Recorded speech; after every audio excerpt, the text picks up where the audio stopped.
Okay, welcome back to Macbeth. Tonight we have Macbeth by the fire. Honey, get the fire. See how nice? Give it some atmosphere. All right. If you notice, for the first time, I have a young lady character here. We're going to get to meet Lady Macbeth. So, Lady Macbeth is back at Macbeth's castle. If you remember, the name of that is Inverness. And the scene opens with her, and she's reading a note that Macbeth sent her. And I'll mention this beforehand.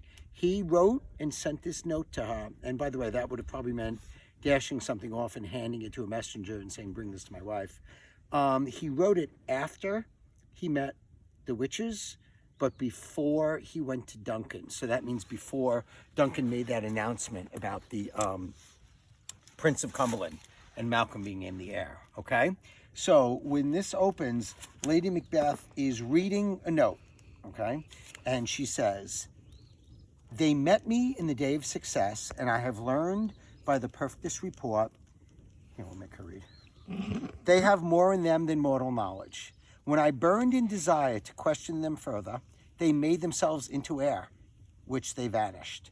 Whilst I stood wrapped in the wonder of it, came missives from the king, who all hailed me Thane of Cawdor, by which title before these weird sisters saluted me, and referred to me the coming of in time, with hail king that she shall be. This have I thought good to deliver thee, my dearest partner of greatness, that thou mightst not lose the dues of rejoicing by being ignorant of what greatness is promised thee. Lay it to thy heart, and farewell." So interesting about this is he's obviously telling her about what the witches told him, and how soon after they told him, messengers came from the king and said, "You are the Thane of Cawdor." And he's like, "Isn't that great?" And what I want you to remember is the way he told her, and the reason that he said he told her. I wanted to share this with you. He refers to as his partner in greatness, so that because this greatness is promised to thee.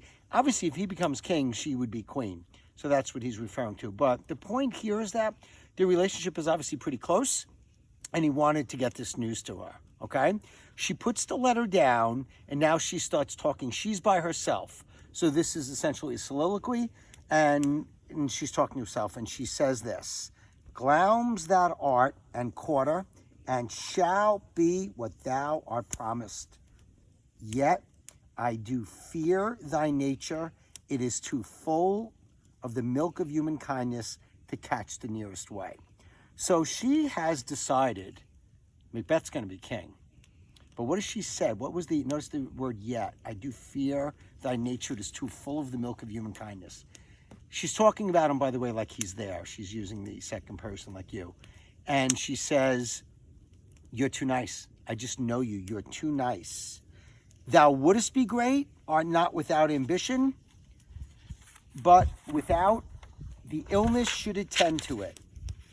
So she said, wouldest is used like wish. You wish to be great, but you won't do what has to be done.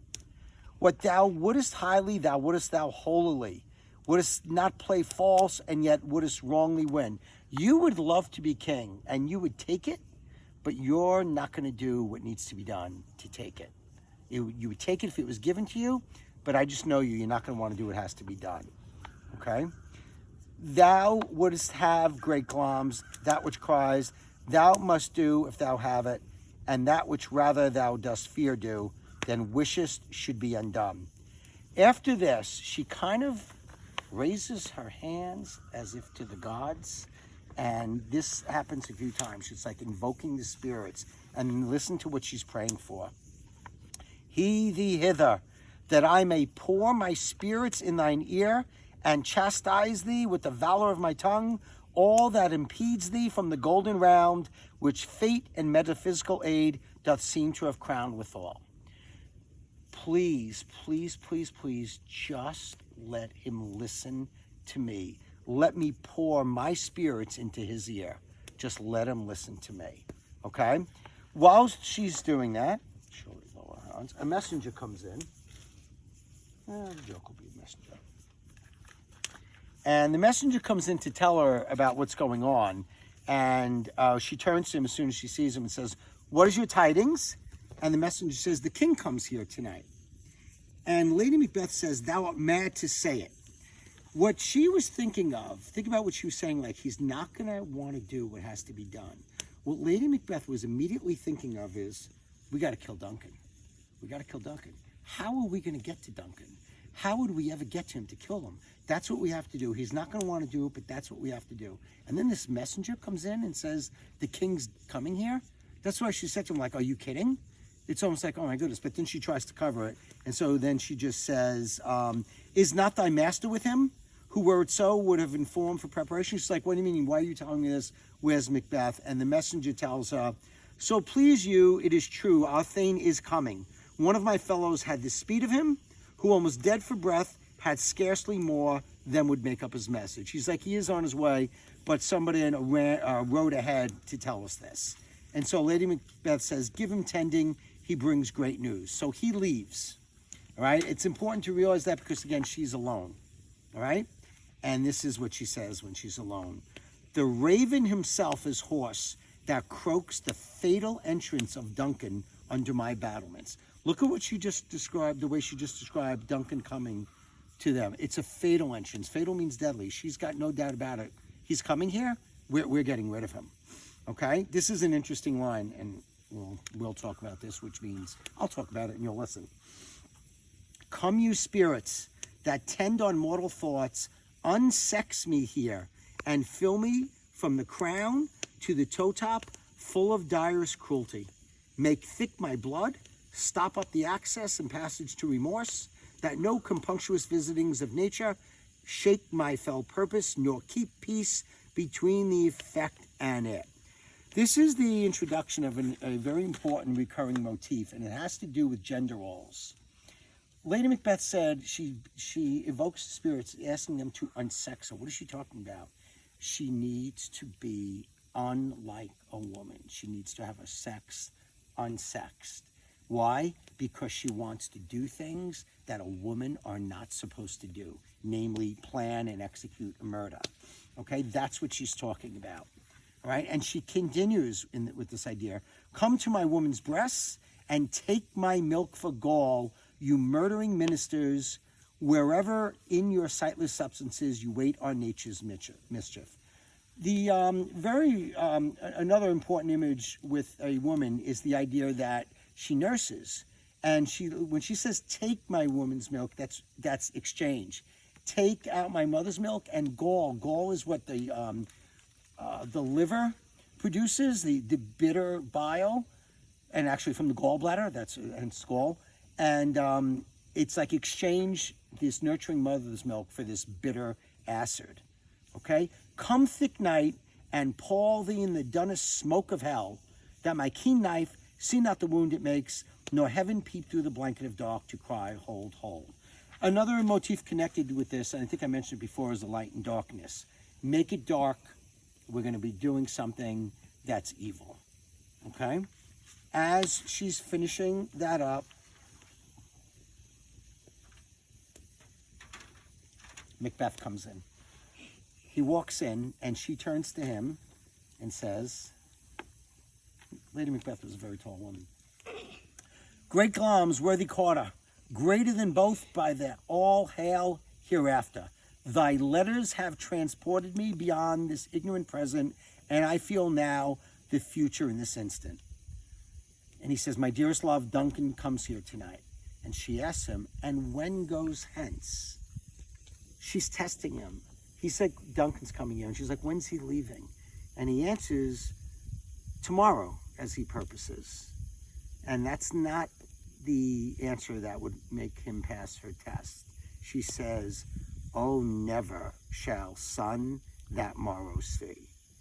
She basically says, oh, no, he's not. He's not leaving. He's never going to see the sun. Now, he reacts with his face. Why? Well, he's shocked at what she says, probably more so because he was thinking the same thing, and he's shocked as he's thinking it. But she's now speaking about the expression he has, and she says, your face, my Thane, is as a book where men may read strange matters.